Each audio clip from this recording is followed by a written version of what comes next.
예수님이 살던 이 시대에 이제 중병에 걸린다는 것은 단순히 이제 몸이 아픈 것을 넘어서 엄청 비참한 인생을 사는 것입니다.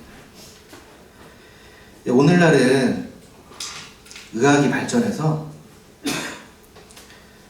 병원에서 치료받을 수 있고 약도 처방받을 수 있고 사회적인 도움도 받을 수 있어요. 그 부치병이라고 하는 에이즈조차도 병원에 가서 관리를 잘 받으면 치료는 못하지만 그렇게 고통스럽지 않게 이제 병을 가지고 살 수 있습니다. 그런데 이 당시에는 의학이 발달하지 않았기 때문에 중병에 딱 걸렸다 그러면 자연 치유가 아니면 이 치료를 받을 수가 없어요. 그래서 병이 주는 고통, 그것을 온전히 감당해야 돼요. 그래서 일평생을 병이 주는 그 온전한 고통을 견디면서 죽는 비참한 삶입니다. 뿐만 아니라 사회적으로도 고립이 돼요. 여러분, 예수님 당시에 이 바리새인들과 이 유대인들은 이 병에 걸렸다라고 하면 하나님께 벌 받았다라고 생각을 해요. 죄인이라고 생각을 해요. 그래서 병자들과 이 세리들과 같이 있었던 예수님을 이 죄인들과 이렇게 몰려다닌다, 그렇게 비난을 했어요. 그래서 병에 걸렸다 그러면 곱게 보지 않아요. 아유, 저 병 걸릴 짓 했으니까, 저런 죄를 지었으니까 저렇게 하나님 앞에 벌 받았지, 이런 시선과 모욕적인 말, 그리고 사회적으로 완전히 소외되는 삶이 시작이 되는 거예요. 여러분, 오늘 본문에 등장하는 중풍병자도 마찬가지였어요. 이 중풍병이라는 것은 오늘날로 치면 뇌졸중과 같은데 마비가 되는 거예요. 뭐 뇌에 혈관이 막혔든지 그런 이유로 몸이 마비가 되는 거예요. 그런데 뭐 어떤 사람은 뭐 팔이 마비가 되고 다리가 마비가 되고 그러는데, 오늘 본문의 이 사람은 거의 전신이 마비가 돼서 일어설 수도 없고 뭐 이동할 수도 없고 누워서 지내야 돼요. 스스로 살 수가 없는 거예요. 이 중풍병자의 이 하루의 생활, 그리고 그의 삶, 그리고 그가 느끼는 고통, 감정을 우리가 헤아려 본다면 하루 종일 누워서 대변, 소변도 보지 못하고 그냥 누워서 대소변을 보고 그걸 또 치울 때 얼마나 수치심이 들고 무력감이 들고, 그래서 인간으로서 지켜져야 되는 기본적인 인간의 존엄성조차도 완전 말살이 돼서 그냥 비참하게 죽을 날만 기다리는 그런 처지였어요. 여러분, 그런 모습을 보고 이 친구들이, 4명의 친구들이 너무 안타까워서 이 들것에 딱 매서 소문을 딱 듣고, 이 예수님이 병을 고친다더라, 그 소문을 듣고 이동을 했어요. 뭐 본문에 뭐 거리가 나오지 않는데 뭐 가까웠다면 그냥 이렇게 업어서 가지 않았을까요? 뭐 며칠 걸렸는지 뭐 잘 모르겠습니다만, 이 움직일 수 없는 그 중풍병자를 들것에 매서 예수님을 찾아갔어요. 그런데 사람이 너무 많아. 들어갈 수가 없는 거예요. 그래서 야, 이거 어떻게든 만나야 된다. 지붕을 뜯고 이거 우리가 나중에 수리비를 우리가 부담해 주더라도 무조건 만나게 해야 된다. 그 열정과 믿음을 가지고 이 중풍병자를 예수님 앞에 천장에서 매가지고 딱 데려다 놨어요. 그걸 이제 예수님이 딱 보시고 말을 하시는데 이 친구들의 믿음을 보시고 그렇게 말을 하시는 거예요. 죄사함을 받았느니라. 근데 병을 그냥 고쳐주시면 되지. 그 뭐 죄사함을 받았느니라 이런 말씀을 하세요. 그러니까 이걸 듣고 주변에 있는 사람들이 아니 이건 신성모독이다. 병이나 고치지 무슨 죄를 사한다고? 네가 무슨 주제로? 네가 무슨 능력이 있어서 죄를 사한다라고 그렇게 말을 하느냐? 라고 이렇게 속으로 생각을 했어요. 그 마음을 아시고 예수님이 내가 죄를 사할 수 있는 권세를 병 고치는 걸로 내가 보여줄게. 그 이적을 통해서 오늘의 본문의 핵심은 그것입니다. 예수님이 죄를 사하실 수 있는 분이다. 여러분 이 본문을 제가 이렇게 좀 묵상하고 하면서 뭐 알겠어요. 예수님이 죄를 사한다는 거 알겠어요. 근데 이게 마음에 감동도 없고 감흥이 별로 없어요. 여러분 저기 스타벅스 앞에 이제 목사님이 이렇게 복음을 전하시거든요. 복음을 전하시는데 노방전도를 하시는데 이제 그렇게 말씀하세요. 예수 믿고 구원받으세요. 예수 믿고 구원받으세요. 그렇게 이제 전하시는데 그게 다른 게 아니에요. 예수님이 여러분들의 죄인입니다. 예수님이 여러분의 죄를 사하실 수 있어요. 예수님께 나와서 죄사함을 받으세요. 이 복음을 전하는 거거든요. 근데 그거 듣고 아무도 반응하지 않아요. 세상 사람들은 반응조차 안 해요. 근데 이제 예배당에 나와서 신앙생활 수십 년 해도요, 이 복음을 딱 대할 때 감동이 없어. 그래 예수님 죄 사하시지. 그거 알아. 내가 뭐 수십 년 동안 배운 게 그거예요. 십자가에 달려 죽으셔서 죄를 사하실 수 있다. 그거 알겠어. 근데 감동이 없어. 제가 왜 감동이 없을까? 4가지의 개요를 이제 오늘 나누면서 예수님의 이 죄사하는 권세가 얼마나 우리에게 절실하게 필요하고 우리에게 정말 필요한 그런 분이신지를 좀 느꼈으면 좋겠습니다.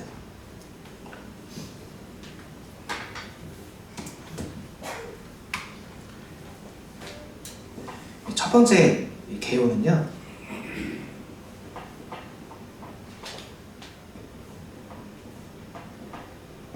죄가 무엇인지를 모르기 때문이에요. 두 번째,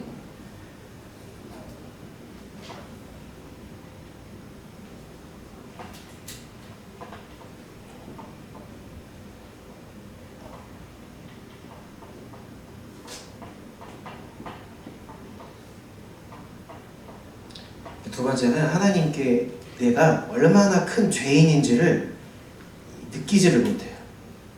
세 번째,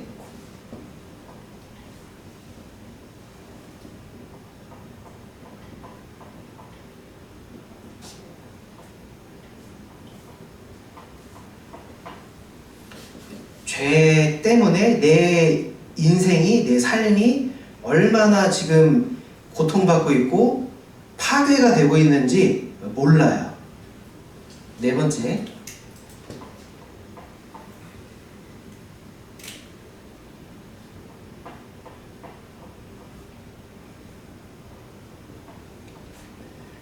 예수님께 죄사함을 받는다는 것이 얼마나 좋은 건지 필요한 건지를 이제 모릅니다. 사람들이 몰라요. 여러분 첫 번째 이제 죄가 무엇인지를 몰라요.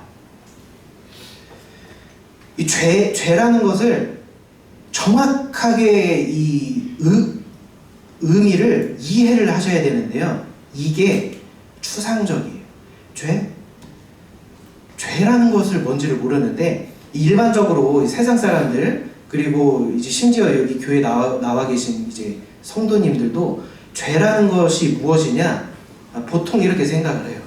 여러분 우리가 사람들이 사회를 이루면서 살아가고 있잖아요. 많은 사람들이 공동체 생활을 해요. 그래서 사람들끼리 이 서로 간의 이 평화, 서로 간의 평안, 서로의 행복, 서로의 것들을 지키기 위해서 서로 상호 간에 법들을 정해놨어요. 규칙들, 약속. 그게 헌법이고 민법, 형사법 이런 것들을 딱 정해놨어요. 도둑질 하지 마라. 도둑질하면 몇 년 때린다. 서로 모욕하지 마라. 공개적인 자리에서 모욕죄, 모욕하지 마라. 서로의 행복을 해치니까 그렇게 하지 마라. 우리가 약속을 이렇게 해놨다고요. 그런데 그걸 딱 어기면 죄인이라고 생각을 해요. 그런데 그걸 안 어기면 나는 꽤 괜찮은 사람이라고 생각을 해요. 나 전과 없어.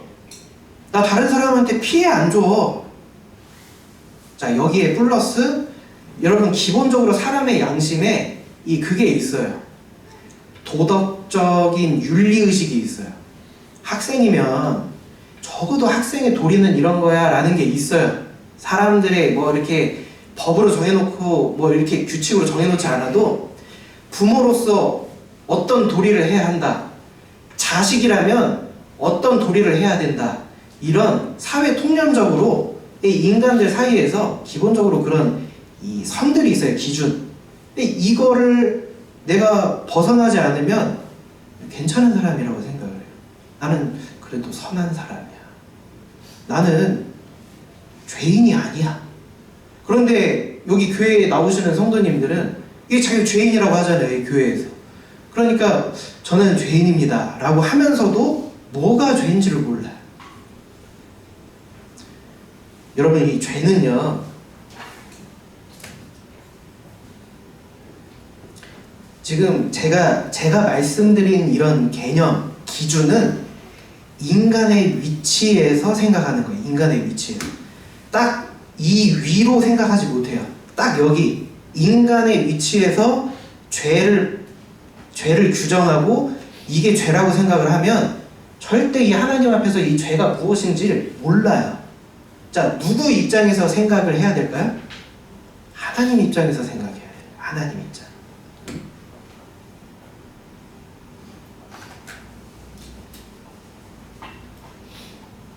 자, 하나님이 계세요.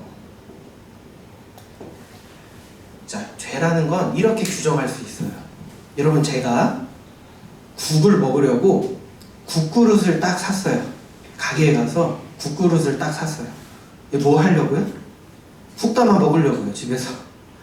근데 국그릇을 잘 썼어요. 국을 담고 잘 맛있게 먹었어요. 사용을 했어요. 그 목적에 맞게. 그런데 그 국그릇에 균열이 생겨서 국물이 새요. 국을 딱 담으면 국물이 새버리네. 그러면 이거 어떻게 하겠습니까? 제 입장에서? 갖다 버리죠. 상도 더러워져. 바닥에 떨어져서 국물이 직직 흘러. 그러면 이 국그릇을 쓸 수가 없어요. 갖다 버려야 되는 거예요. 여러분, 죄가 이런 거예요. 하나님이 창조주세요. 창조주. 창조주의 유익과 창조주의 목적에 의해서 창조하셨어요. 피조물을, 인간을. 자, 이 목적을, 자, 이 테두리가 목적이에요. 하나님의 목적. 이 인간을 이렇게 내가 인간을 사용하고 내가 인간을 이렇게 이용할 거야 라는 이게 테두리예요. 이게 이 목적이에요. 창조의 목적.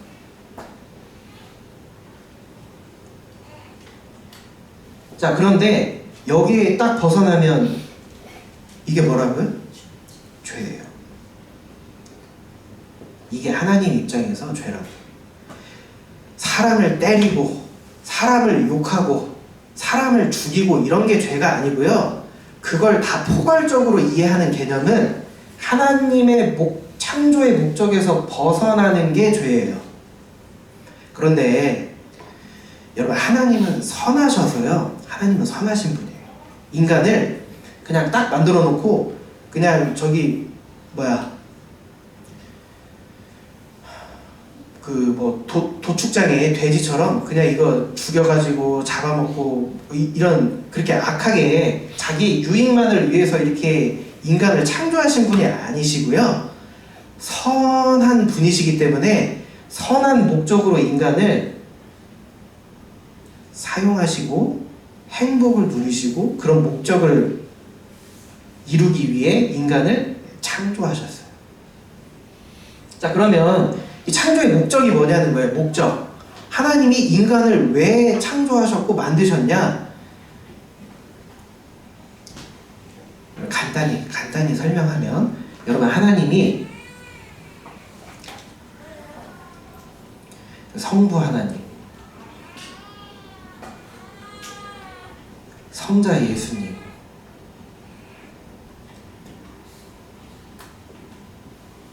성령 하나님, 이 세 분이 연합하셨어요. 연합.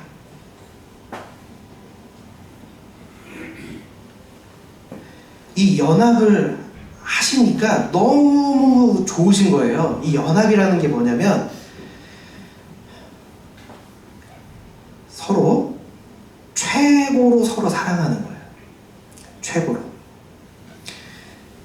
이 하나님이 이 연합하시거든요. 연합하시는데 이 연합의 즐거움, 이 연합이 얼마나 기쁘고 복된지 인간에게도 너희들도 한번 맛을 봐봐. 연합이 뭔지 한번 너희들이 느껴봐.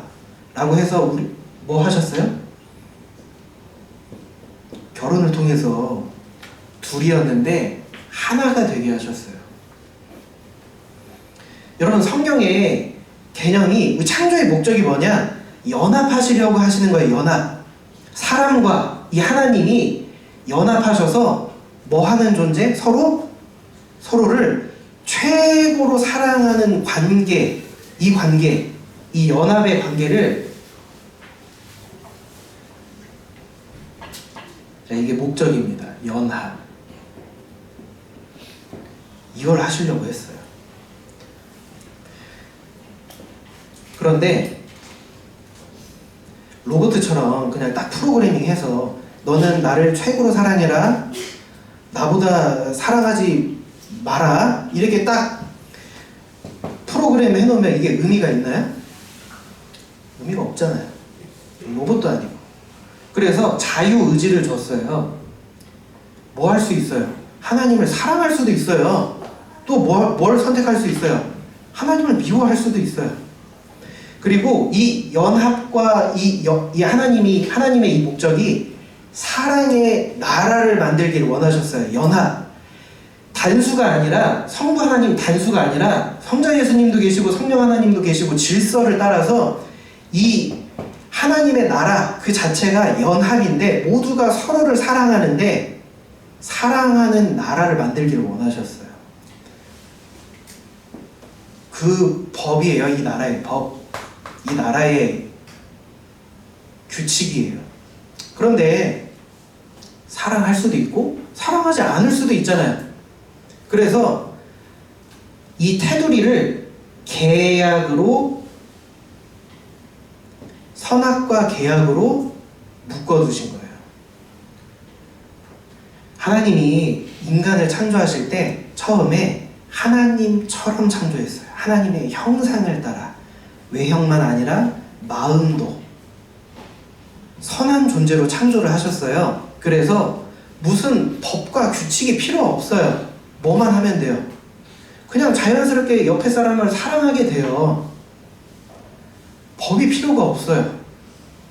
하나님을 닮았기 때문에, 하나님과 연합하고 붙어 있었기 때문에. 그런데 이 계약을 어떻게 했죠? 깼어요. 그래서 이 연합에서 떨어져 나왔어요. 그래서 마치 여러분, 사과나무에 사과가 딱 달려있으면 영양분이 공급이 되고 이 사과가 탐스럽게 붙어 있어요. 그런데 이 사과가 땅에 딱 떨어졌어요. 이 사과라는 존재가 줄기와 이 나무 본체에서 딱 떨어지는 순간 이 사과가 어떻게 돼요? 썩기 시작해요. 그래서 인간이 지금 우리의 상태가 어떤 상태예요?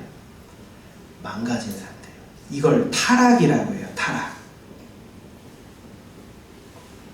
추락했어요. 자, 그런데 하나님이 이 인간을, 우리를 버리시는 게 아니라 무슨 계획을 세우셨어요? 다시 연합하실 계획을 세우셨어요. 자, 이게 하나님이 우리에게 창조의 목적이에요. 하나님이 요구하시는 수준이에요. 여기에 딱 이르면 여기에 들어가는 거예요. 연합의 수준. 그런데 여기에 붙어 있었다가 어떻게 됐어요? 타락해서 추락했잖아요. 인격이, 생각이, 감정이, 의지가. 근데 하나님이 뭘 하시려고 하신다고요? 다시 회복시키려고 하세요. 그래서 다시 이 연합에 들어오게 하시려고 하세요. 그걸 율법으로 가르치셨어요. 우리 유희 선생님이 설교하셨잖아요. 율법은 뭐라고 가르쳤죠? 설계도. 무슨 설계도예요? 처음에 창조했던 그 상태, 하나님을 닮아서 하나님과 연합하는 그 상태로, 처음에 창조했던 그 상태에 이르는 게 뭐예요? 율법이 그걸 가르쳐줘요. 가르쳐요. 그래서 율법을 다 지킨다. 그러면 연합에 들어갈 수 있는 거예요. 그 수준을 가르치는 거예요. 자, 그래서 죄라는 개념은 창조의 목적에서 벗어난 상태를 의미를 해요. 이게 지금 첫 번째 개요입니다. 두 번째 개요는 우리가 하나님 앞에 얼마나 큰 죄인인지를 몰라요.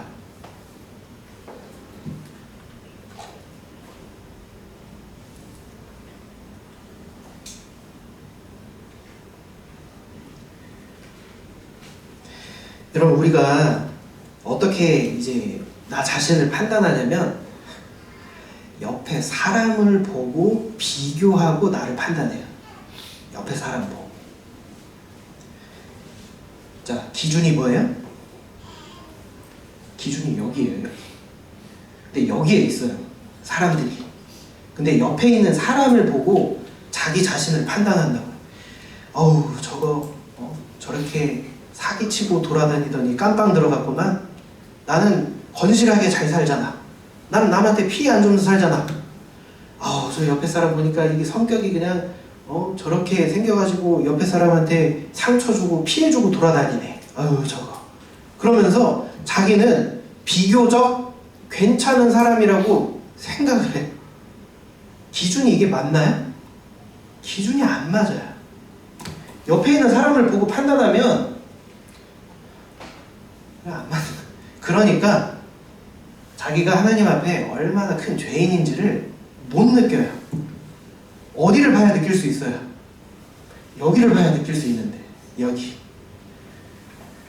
여러분, 마가복음에 12장 30절에서 31절에 예수님이 율법을 딱 이렇게 정의하세요. 예수님이 뭐라고 말씀하시냐면, 제가 한번 읽어보겠습니다. 내 마음을 다하고 목숨을 다하고 뜻을 다하고 힘을 다하여 주 너의 하나님을 사랑하라. 둘째는 이것이니 내 이웃을 내 자신과 같이 사랑하라. 이보다 더 큰 계명은 없느니라. 자, 이 수준을, 이 연합의 수준, 하나님이 처음에 창조하셨던 의도, 목적, 그것이 무엇이냐? 딱 두 가지예요. 딱 두 가지. 첫 번째 뭐예요? 하나님을 최고로 사랑하는 거. 자, 그런데 이 수준을 이해를 못하시면요, 이게 얼마나 큰 죄인인지를 몰라요. 나 하나님 사랑해. 사랑하잖아. 사랑하니까 교회 나갔잖아. 사랑하니까 집사하잖아. 사랑하니까 일하잖아. 사랑하니까 사역하고 나 11조도 드리고 헌금하는 거 아니야? 이렇게 생각하시면 아무것도 모르시는 거예요. 여러분, 하나님이 의도하시는 건 여기 본문에 내 마음을 다하고 목숨을 다하고 뜻을 다하고 힘을 다하여 너의 하나님을 사랑하라고 하는데, 여러분, 이거 마치 이거예요. 하나님을 최고로 사랑하는데 너 생각, 여러분 생각하시죠? 생각. 내 마음대로 생각을 해요. 내가 주인이 돼서. 네 생각하지 마. 내가 주는 생각이. 감정을 품잖아요. 우리가 어떤 사람을 대하든지 자식을 대하든지 부모를 대하든지 직장 동료를 대하든지 그 사람이 하는 행동이나 어떤 것들을 보고 제가 감정이 올라오잖아요. 내가 주인이 돼서 내가 감정을 품어요. 그렇게 하지 마요. 그건 연합이 아니에요. 감정 품는 거 내가 원하는 대로 해. 여러분, 사람이 의지를 가져요. 어떤 목표를 정하고 방향을 정하고 나는 이걸 이룰 거다, 이건 나의 꿈이다, 내가 이것을 할 거다라는 의지를 딱 품어요. 그거 출처를 추적하면 누구예요? 내 생각이고 내 계획이고 내가 원하는 거고 내 욕구예요. 그렇게 살면 벗어난 거예요. 이 자체가 죄인이라고. 죄인. 여러분, 컵에, 제가 아까 말씀드렸듯이 국그릇에 구멍이 조금 나는, 구멍이 그냥 뻥 뚫려가지고 크게 나 있든 그건 중요하잖아요. 버려야 되는 거예요. 버려야 되는 거. 여러분, 이 죄는 이와 같아요. 여기에 벗어 있든 여기에 벗어나 있든 하나님 앞엔 죽일 죄인이다. 죽일 사람이에요. 죽일 사람.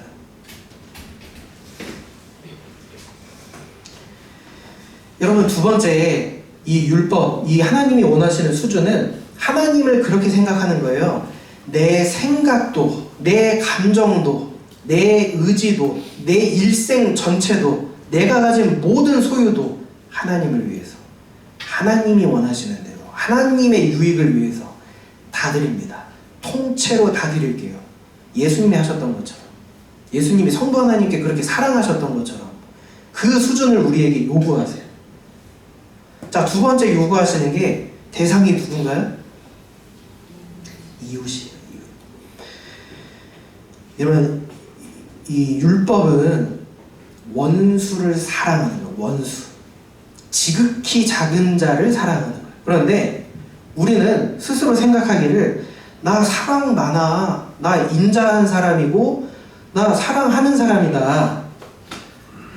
나 구제도 하고 나 유니세프에 정기적으로 후원도 하고 가난한 사람 보면 지나치지 않고 나 구제한다. 나 선한 사람이야. 그렇게 생각을 해요. 여러분, 하나님이 요구하시는 수준은 고작 그 정도의 수준이 아니에요. 어떤 수준이냐?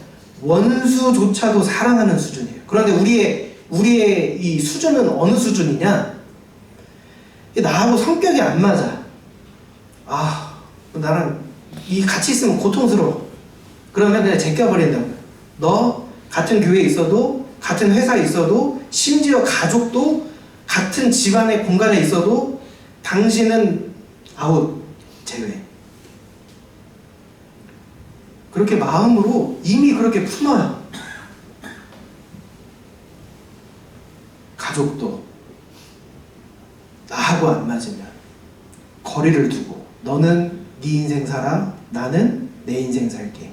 교회 안에서도 너는 너의 신앙생활해, 나는 나대로 신앙생활 할 거야.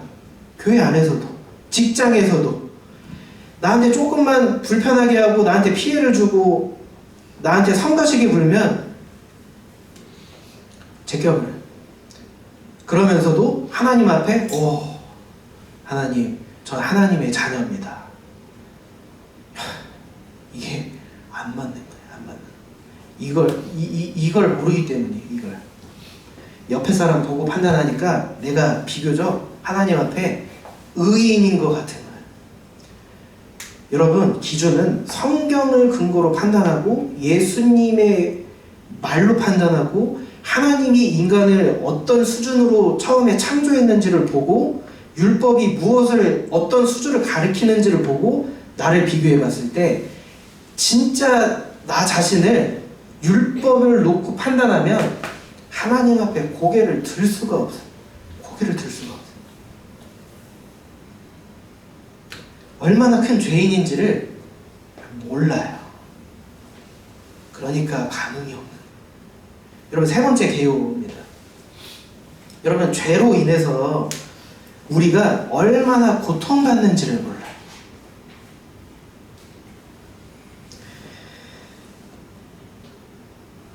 여러분, 죄는 단순히 그냥 안 걸리면, 뭔가 범법을 저질러서 교도소에 들어갈 정도의 죄를 짓지 않으면 괜찮다고 생각을 해요. 괜찮다. 나 무시하는 사람, 내가 불편한 사람 그냥 제껴버려도 마음속으로 그냥 딱 아웃시키고 그냥 딱 신경 끄고 너는 배제 이렇게 해도 괜찮은 줄 알아요. 괜찮은 줄. 그렇지 않아요. 여러분, 인생을 살면서 이 교회 나오지만 자기 마음대로 살아요. 자기 마음대로 생각하고 자기 마음대로 감정 가지고 자기 마음대로 내 하루의 스케줄을 내가 짜고 내가 몇 시에 일어날지 내가 정하고 내가 여가 시간에 뭘 할지 인생을 살면서 일생을 살면서 내가 무엇을 이룰지 그걸 내가 다 결정하고 내가 다 통제하고 내가 다 통치를 하고 주관하면서도 교회 나온다고 괜찮다고 생각해요. 그 자체가 죄인데, 용서받을 수 없는 죄, 죽일 죄인데 그걸 하고 있음에도 괜찮다고 생각해요. 여러분, 혹시 밤에 잠을 잘 주무십니까? 염려나 스트레스로 잠을 못 이루진 않으세요? 그 고통이 어디에서 왔다고 생각하세요? 여러분, 자녀를 볼 때 자녀가 내가 원하는 대로 좀 자라줬으면 좋겠어. 이 자녀가 좀 잘 됐으면 좋겠어. 이 자녀를 생각하면 이 밤에 잠도 안 오고 마음에 이 아픔이 있어. 그 고통 어디서 왔다고 생각하세요? 여러분, 우리가 이 땅에서 살 때 경제적으로 좀 먹고 살만 해야 되잖아요. 돈이 들어오고 적절하게 쓰고, 이게 극한의 이 스트레스와 압박을 받는 게 그 고통이 어디서 왔다고 생각하세요? 여러분, 부부간의 관계에서도 한 집에 살면서 그렇게 고통을 받아요. 그 관계 때문에, 이 자식 때문에, 이 회사에서 회사 사람들과 그 관계 때문에 죽을 만큼 힘들어요. 그 고통 어디서 왔다고 생각하세요? 사람들은 어떻게 생각하는지 아세요? 인생은 그런 거야. 인생은 원래 이런 거요. 인생은 돌이켜보면 눈물과 고통뿐이야. 다 그렇게 살잖아. 이렇게 살다가 가는 거요. 그러고 가요. 여러분, 그렇지 않아요. 그 고통이 어디서 왔어요? 죄. 여러분의 죄. 하나님과 연합하지 않는 이 죄. 그래서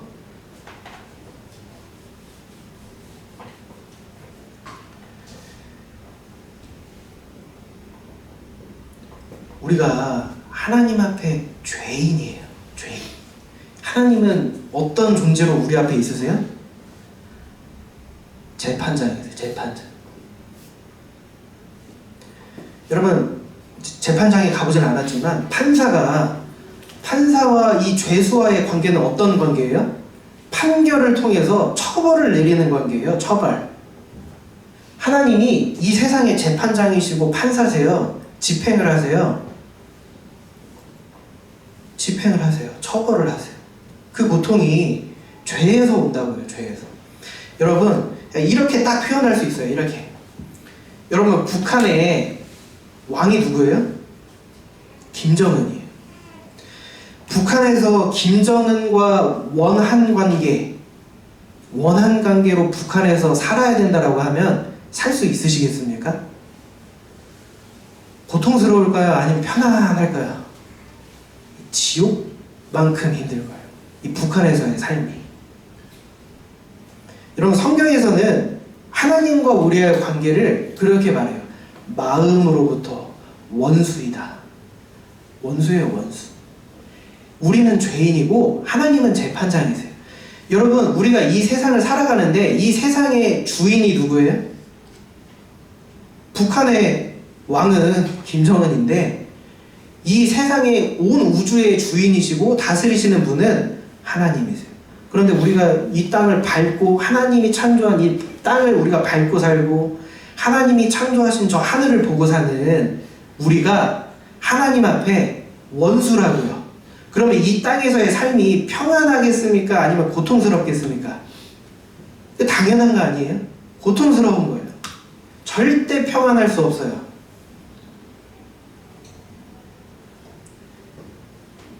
여러분, 네 번째 마지막 계획입니다. 죄사함이 필요하다는 거예요. 죄사함. 여러분, 죄인이 아니라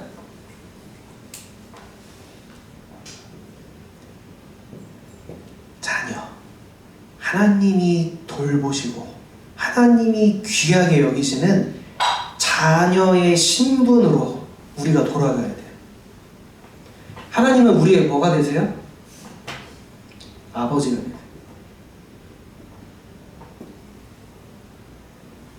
여기 나와서, 교회 나와서 아버지 하나님 이렇게 기도한다고 우리의 아버지가 되시는 게 아니에요. 뭐가 사함받아야 돼요? 죄가 없어져야 된다고요. 죄 사함을 받을 때 우리가 자녀가 돼요. 죄를 사한다는 것은 두 가지가 회복이 되는 거예요. 회복.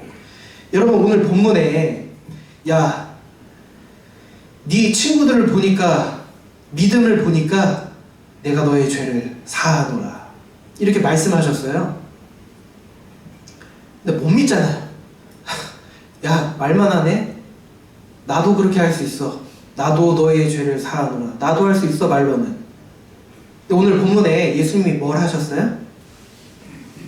고쳐주셨어요. 회복을 하셨어요. 회복. 여러분, 죄를 사함받는 것은 두 가지가 회복이 되는 거예요. 첫 번째, 말씀드린 관계가 회복돼요. 관계. 여러분, 한번 생각해 보세요. 북한에서 김정은의 딸이 김주애인데, 김주애의 삶이 북한에서 어떨 것 같아요? 그보다 천국은 없어요. 네?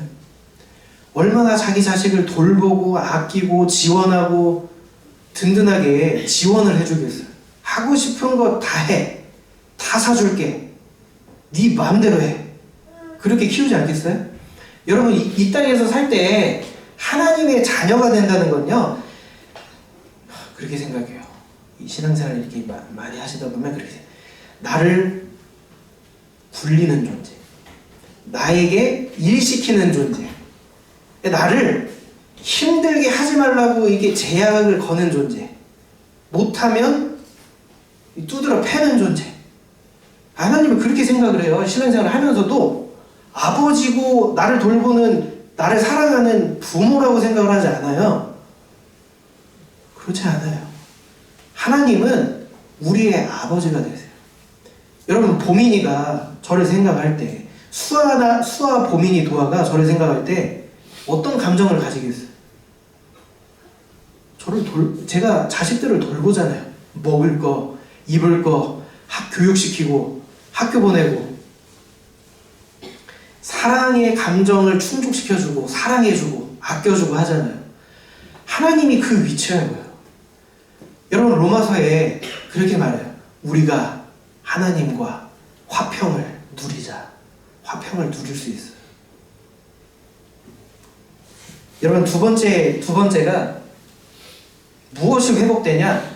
처벌이 회복돼요.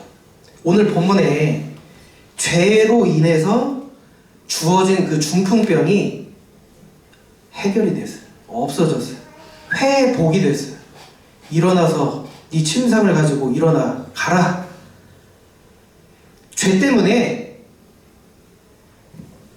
나의 삶의 고통, 나의 병, 이 모든 어려움들이 회복이 된다고요. 그걸 통해서 뭘 할 수 있다는 거예요?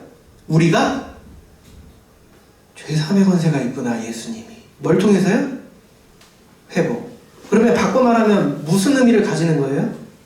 여러분 삶의 어려움, 여러분 삶에 풀 수 없는 관계, 여러분 삶에 정말 필요한 경제적인 부분, 모든 어려움, 누가 회복시킬 수 있어요?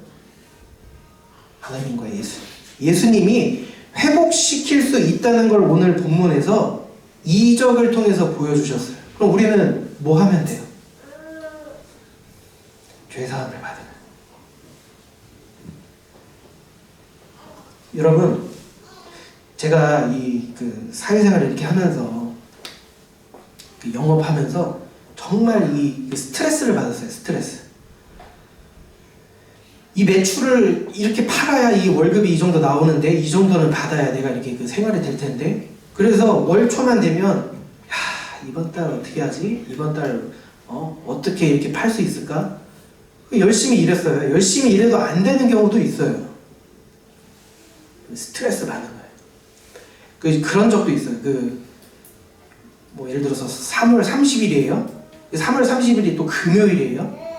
이제 딱 끝나는 거예요. 이 다음날 금요일에 딱 근무를 하는데 200만 원 매출이 안 나오네. 이거 나와야 이게 딱 그 월급이 되는데 피말립니다. 그래서 저뿐만 아니라 그거 못 채우잖아요. 집에 안 가요. 퇴근 시간 되면. 어디 이렇게 또 결제할 데 없을까 전화해서 그거 딱 맞추면 야, 끝났다. 집에 가자. 이게 안 되면 생활이 안 되니까. 여러분, 이제 사업을 하는데 이거 한 달에 이 정도는 팔아야 되는데 그러면 벌써부터 머리가 아파요. 우리 희준 형제님도 사업을 하시는데 그 어려움을 압니다. 한 달 단위로 손님이 와야 되는데 매출이 나와야 되는데 피 말려요. 직장 생활이 더 편해. 저는 이게 당연한 줄 알았어요. 여러분, 제가 하나님을 믿고 하나님을 위해서 살면서 바뀐 게 뭐냐? 걱정을 안 해요. 얼마가 팔리든 걱정을 안 해요. 걱정이 없어요. 그래서 월요병도 없어요. 믿으실지 모르겠는데 걱정이 없다고요. 그냥 가서 일하는 거예요. 이번 달 이만큼 팔았네? 그냥 제가 내가 원하는 매출의 20%를 팔든 30%를 팔든 걱정을 안 한다고요. 걱정을 안 합니다. 그래서 편해요. 부부의 관계도 너무 편해요. 이 결혼 초기와 이 결혼 5년 차와 지금 거의 11년 차인데 지금과 비교를 해보면 하늘과 땅 차이예요. 평안해요.